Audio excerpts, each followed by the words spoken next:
And then we got to the main male character, the romantic figure of this book, who introduces himself as Rory. I like that. I have good Rory associations, short for Roderick. But his last name is Mendacious. I hate that last name so much. And because our main character calls him by that for most of the book, not the whole book, you see it a lot. And the reason why I hate it is because it's a play on mendacious, which is means, liar, lying, whatever, lie, to lie, something like that. It involved lying.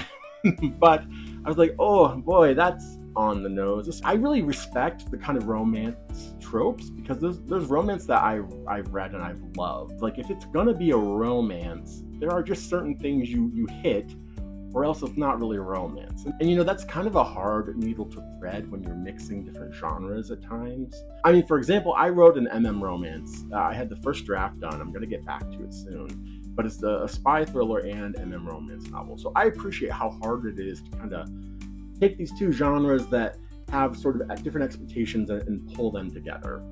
And I think when it comes to romantasy, the mix between fantasy and romantasy is pretty important to me. And for the most part, this is closer to the romantasy I like. This is very close to that sort of level of romantasy versus fantasy. The problem is, not only are some of the world building things kind of, just sticking in my craw, but some of the tropes in here just kind of wore me down.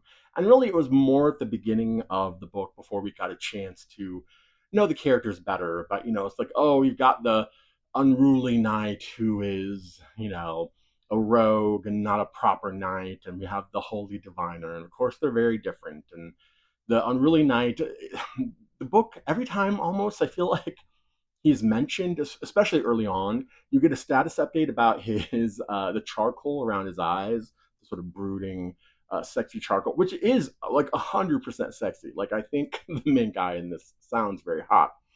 But I did think it was funny that we always had to know like how messed up or not the charcoal was. Anyway, but the problem was, it was just so obvious. Like, okay, I'm like, oh, I know where this is going. I can tell you probably the beats that we're going to hit along the way, and I know how it's going to resolve to a certain extent. Like, all that going in. So then it really becomes about the quality of the writing to me, because I don't just enjoy that trope on its own. Like, I'm tired of it. Like, I want you to do something different with it. So really, it relies on just fantastic character work, and I feel like for the most part, this book, rises to the occasion. Like